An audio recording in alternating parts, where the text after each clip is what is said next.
Welcome to the Get Published podcast, sponsored by Brodie Consulting Group.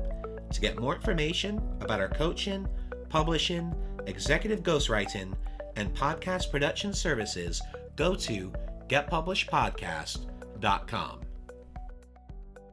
Hello, I am Paul Brodie, and thank you for joining us for another episode of the Get Published podcast, where we help authors get published with a proven system that works. Today, we are being joined by Jen Stevens, author of Delay, Don't Deny, Living an Intermittent Fasting Lifestyle. Jen, welcome to the show. Thank you. I'm so glad to be here. Well, as I mentioned before our show, Jen, I'm really excited to have you on because I started intermittent fasting a couple of months ago, and it changed my life. And I just love how you wrote a book about this. Like myself, you're in teaching, and now you have the opportunity to help people on this journey, because I'm such a huge believer of this, and we're absolutely thrilled to have you on the show today. Well, thank you. Let's go ahead and get started. So question number one, and that is, what do you feel in regards to advising other people? So for first-time authors, what would be the one piece of advice that you would give to them in their journey? Well, you need to write a book that people want to read for whatever reason that is, and you also have to make it really something that they enjoy reading. If you write a really dry and boring book that reads like, a textbook, then maybe somebody might buy it for a college class, but people aren't going to recommending it to other people. So you need to really make sure that your book is somehow connecting with people, no matter what your subject area is. Mine is, a quote diet book, even though I don't like to think of intermittent fasting as a diet. It's nowhere in the title for a reason. It's a lifestyle. But, people connect with my book and my personal story, and they enjoy reading it. It's fun to read. And I think you just have to keep that in mind, because the whole experience of reading a book as a reader is connecting with the material in some way. So when you're writing a book, you always have to keep the reader in mind. You write a book people want to read, they'll read it and they'll tell other people to read it. And what do you feel is the hardest part about getting published? Well, it really depends on whether you're trying to self-publish or if you're trying to do the traditional publish route. Do you focus mostly on self-publishing or traditional publishing? We like to talk about the best of all worlds. So I know we were talking about with your second book, you went the traditional route because of your platform, which is absolutely huge. But with your first book, what was the path that you went through with that one? Well, that one was completely self-published, and I did it all myself. I edited it myself. I designed the cover myself. I did the formatting myself. I didn't know what I was doing. This was 2016. I had been running, a couple of small Facebook support groups and realized we needed a book that answered all the questions people had. Of course, now, several years later, I realized that book does not answer all the questions, and that's why I'm writing a new one, or I've written a new one that'll be published in 2020. But the hardest part was just making sure that I presented something that was professional. I didn't have a big budget. I was doing it myself. Being a teacher helped, and, having a good grasp of, how to use the tools. I used word processing, just Word, Microsoft Word to write it and to format it. I did a lot of research. I read everything I could find. I looked at different platforms, and I just really studied the ins and outs. And, why would I want to go with KDP versus, going another direction? And of course, at the time, there wasn't KDP, which is Kindle Direct Publishing. I went with CreateSpace for the paperback. And then, I guess maybe it was called KDP for the Kindle version. But, just trying to figure out the ins and outs. And it's really daunting at first until you learn your way around it. You just really have to study to see what's going on in the world, and it changes. Well, and I love that you mentioned that, because that was the same path that we were talking about prior to the show. Was with my first book, I spent half the day learning everything I could about the publishing side, and then the other half of the day learning everything about the marketing side, because without both of those, that book clearly falls into the Amazon rainforest. That's true. And what's really funny is I wrote the book, and then I put it out there, And then I started looking at the marketing side and I'm like, all right, so I don't know how to do this. So I started researching after the book was already out, and it is like, first build an audience. I'm like, oh wait, I did it backwards. I already built an audience. So I had the audience first. I had the audience for over a year before I wrote the book. So I did it backwards, but it certainly worked out. How large was your audience before you launched the book? Well, what's funny is I felt like it was huge. I had like 3,500 people in one Facebook group that felt gigantic. It was people from all over the world. And then I actually started the second group because I knew I was writing this book. And I was like, well, this will be where we really focus on the book itself. And that's the group that you're in, the Delay, Don't Deny intermittent fasting support group. But I started that one just really to give people who were going to read the book support. And so I really had like 4,000 people total in my community when I launched the book, but it felt like a million at the time. And we keep our communities really positive and supportive, and that takes a lot of moderation behind the scenes, a lot of work on the other side that you don't really see. But because of that, our groups are growing so quickly. We now have a combined membership of over 250,000.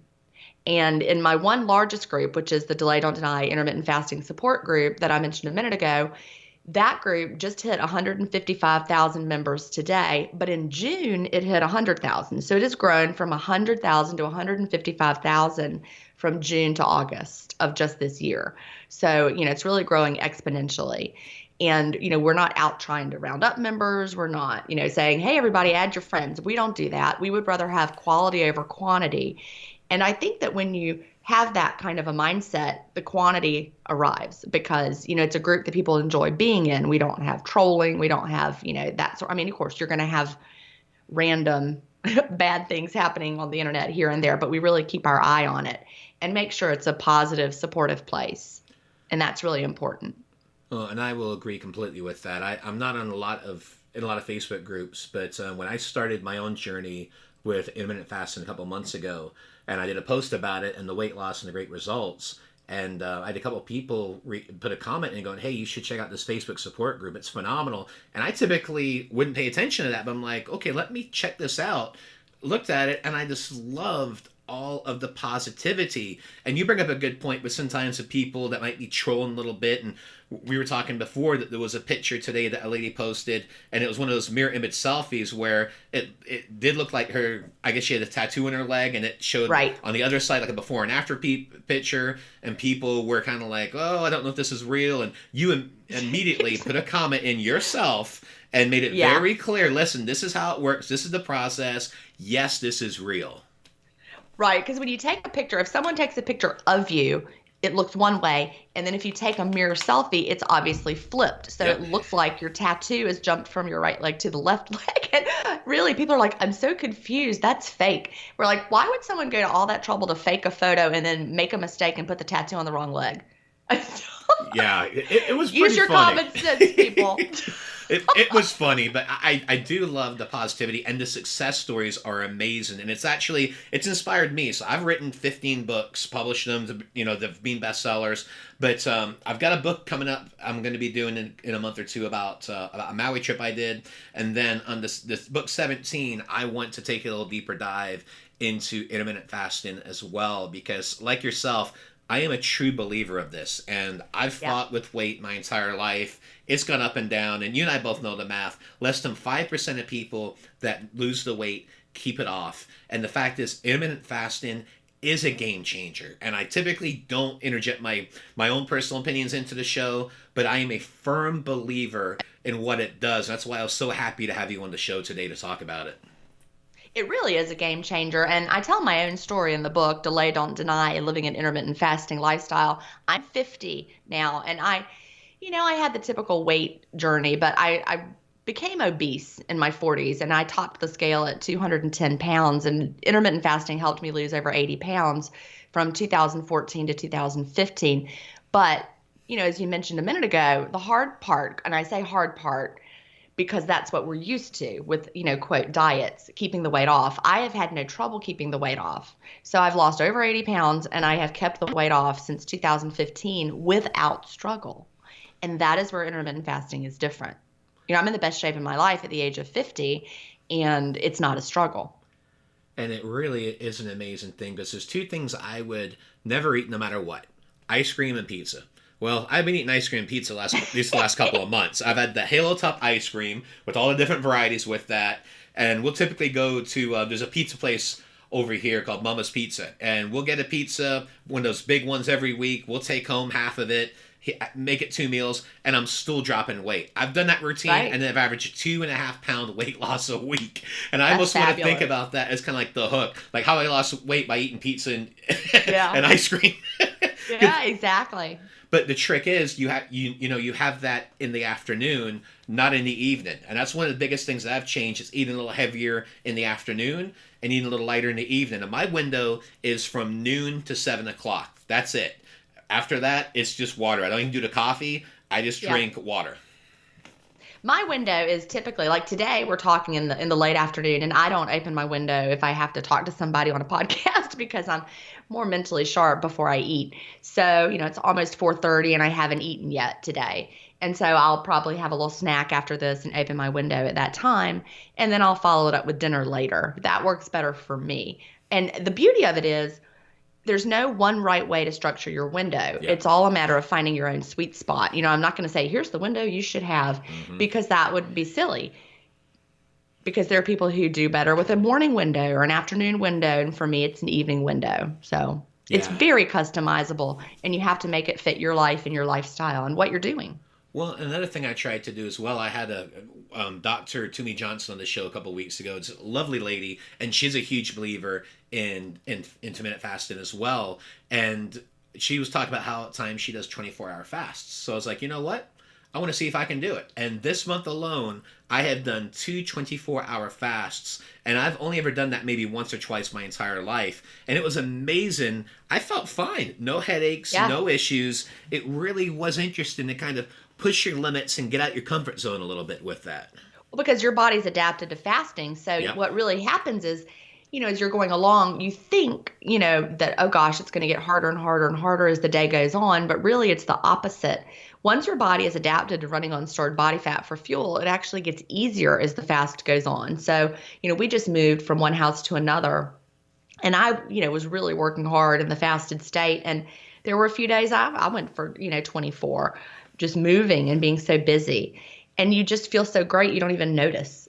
And it's like, oh, I haven't eaten for 25 hours. And then you're like, all right, I guess I'll stop now and I'll have something to eat. Yeah, it really is amazing. And I will freely admit, at first, I struggled my first few days. So Right. the first week or so, I had to get used to it. But the minute Absolutely. I did, it really was amazing. And the thing that I like, and this is another thing I truly believe, and I believe you do as well, is fasting helps heal the body.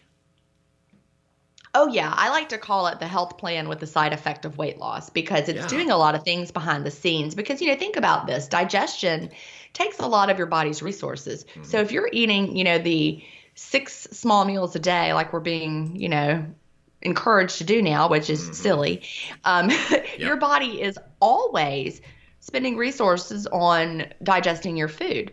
And then you have that blood sugar crash after, an hour or two after you eat. And then your body's like, send more food down.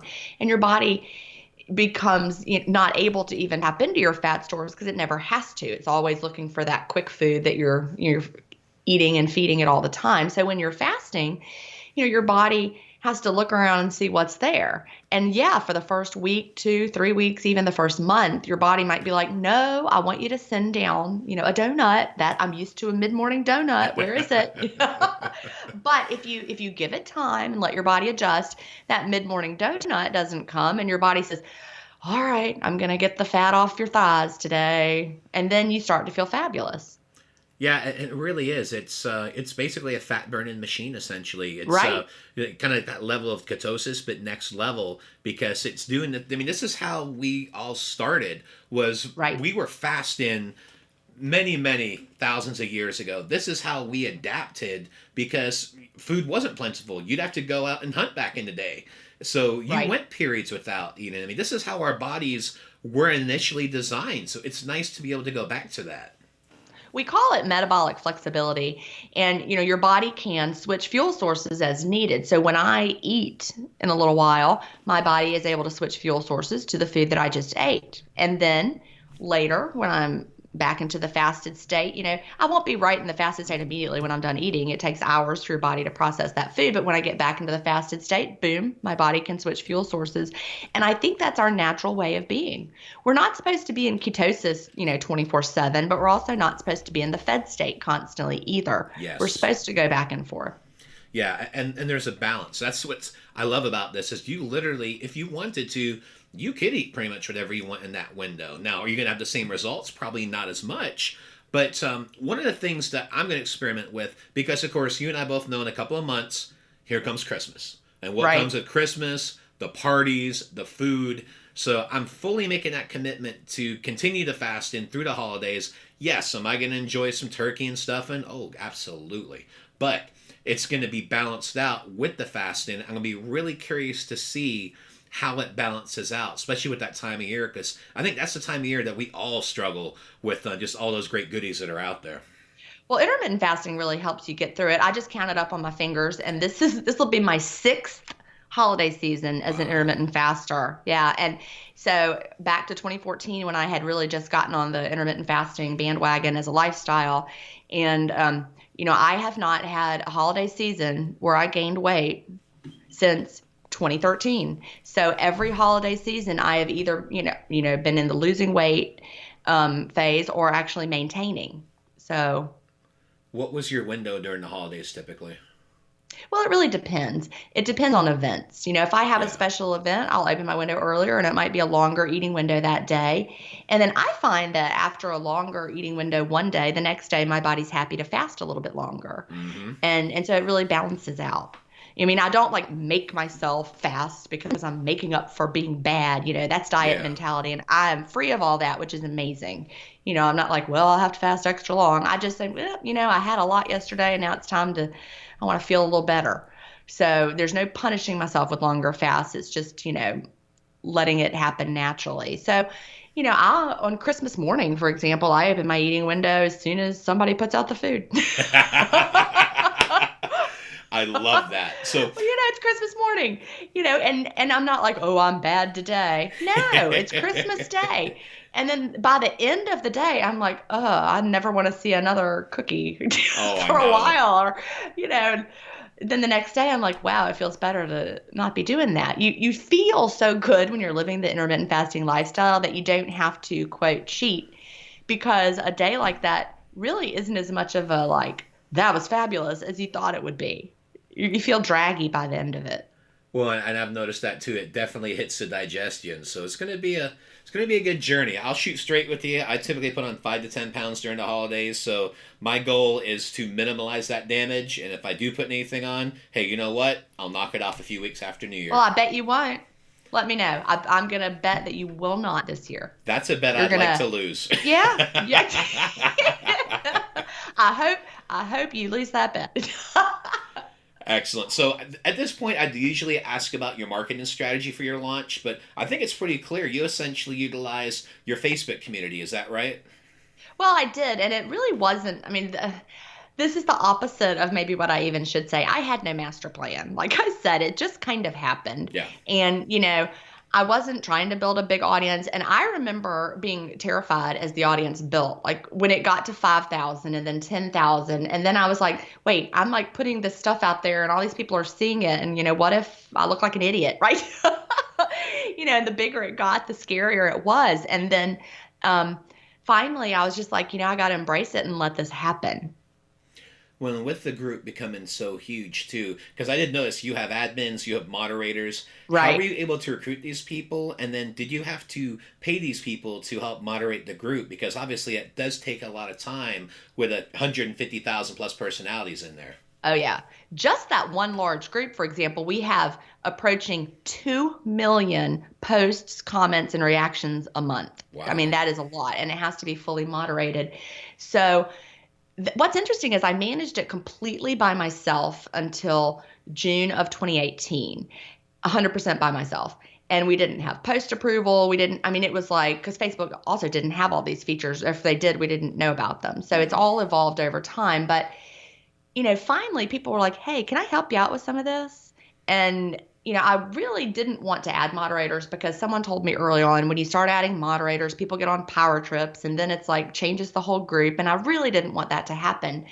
But instead, I really watched the people in the groups. And when it was time to add moderators, I knew who was interacting with other people well and who really had the wanting to help other people. And it really has become a labor of love for all of us. So as I approached people, they were delighted to help, and they're all volunteers. Nice. And that's what's really incredible.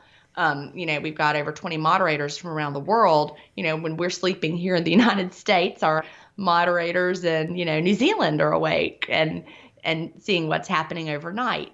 And so that's really helpful, because before I had the moderators, I would wake up in the morning often to a mess. People were, arguing, and I would have to get up and handle it first thing. And now that doesn't happen anymore. But, you need moderators who share the passion and also who share your vision. And I'm so lucky. I have the best moderator team probably on Facebook.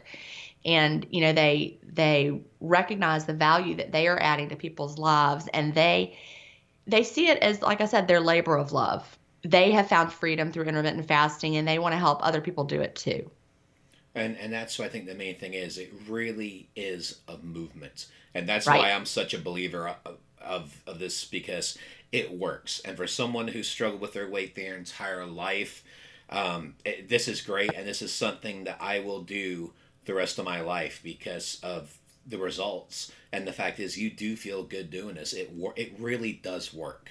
And it's free. I mean, nobody's trying to sell you anything. Although what's funny is, yes, they will. There are now like multi-level marketing, intermittent fasting plans where you like join their plan and they'll give you some special secret plan that you have to pay this money to get. Y'all don't do that. I promise you. Just join your group. You do not need to pay. So, and we do not make you pay money to be in our group. We don't only give special support to people who pay money. No, it's free. It's free support.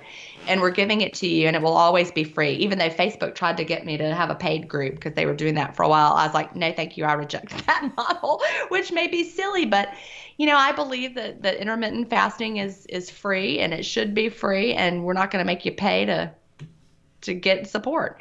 And I wouldn't be sad if you bought my book.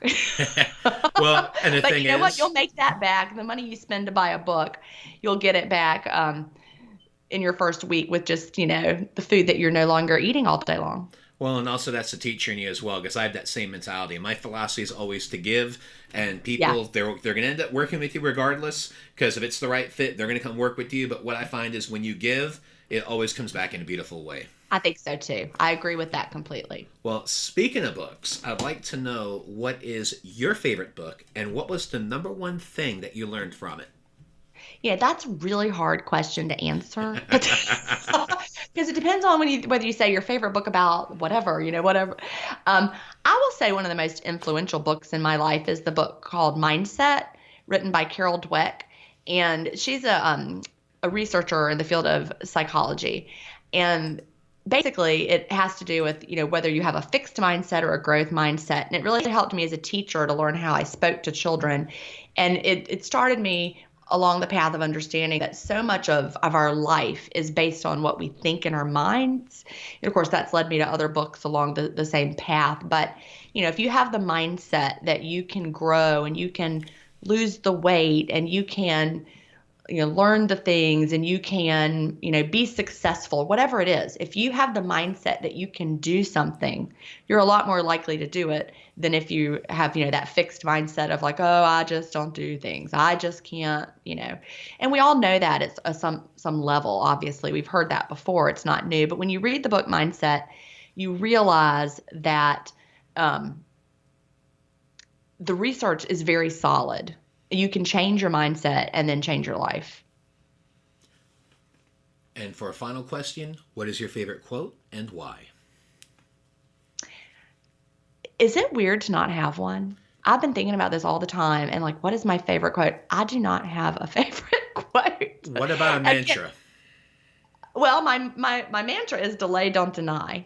Yes, that works. That And works. that's, the title of my book. And that really is because, I mean, it goes to so many things besides just intermittent fasting, whether you're thinking about, I'm not going to eat that, pie right now because my window is closed, but I'm going to have it later. I'm going to delay, not deny. I can have it later. But it goes to so many things like, I'm not going to buy that new car right now, even though it's shiny and nice and I like the features. I'm going to delay. If I still want to buy that later, I won't deny, but I'm going to think about it. Just things like that. I don't need to buy that new outfit or you don't have to meet every urge immediately. You can delay it. And, over time, you don't have to deny it, but it gives you time to really think about your choices in all parts of your life. And a lot of intermittent fasters find that the lifestyle does carry over in other ways. We find ourselves almost becoming minimalists in some ways. So I've noticed the same thing. Just being honest with you, I think my shopping's gone down a lot this past couple of months, and I think that's part of it because it does change your mindset because you see the results and you do look at things differently outside of it. Yeah, I was at Costco yesterday and I was loading something up in my cart. And I'm like, why am I buying this? I don't need this. And I put it back. I did buy a lot of cheese, though. I noticed that you like the cheese plates and a few of the other things. I've seen some of your posts about that. I love the cheese plate. I found this. It's like a goat cheese that was with cranberry all around it. Oh my gosh, that's heavenly. They had it at my Costco. Now, do you usually do them with regular crackers, gluten-free? What do you have them with? Well, I don't do gluten-free. I don't need gluten-free. Gluten doesn't bother me. So I like Ritz crackers, but I don't buy Ritz crackers. I buy the organic version that are like Ritz crackers, if that makes sense. Because I like that, butter cracker kind of consistency. Yeah, that's my favorite cracker. Or I might have, some crostini kind of something or other. I'm thinking in the future you may have to do a cookbook as well. I wouldn't mind. People ask me that. I just really do love to cook. And the, intermittent fasting has really helped me love cooking because nothing's off limits. I can really have whatever I want. Well, Jen, this has been an absolute pleasure. I want to thank you for being a guest on the show. What is the best way for people to find you online? Well, I have a website. It's jenstephens.com, GINSTEPHENS. And from there, you can find my books. I also have a couple of podcasts. If you're interested in hearing more about intermittent fasting, I would go to the Intermittent Fasting Stories podcast. I have a new episode every Thursday, and I talk to an intermittent faster who has found success in some way or another with the lifestyle. I also have a podcast called the Intermittent Fasting Podcast that I co-host with Melanie Avalon. She's another intermittent faster. And just, check out my book, Delay, Don't Deny, Living an Intermittent Fasting Lifestyle. And be on the lookout for my new book, Fast, Feast, Repeat, that will be coming out in 2020, published by St. Martin's. Well, Jen, thank you once again for being on the show, and I wish you all the best in your author journey ahead. Thank you. Thanks again for joining us today. To learn more about how you can be featured in our brand new Get Published business book, go to getpublishedpodcast.com.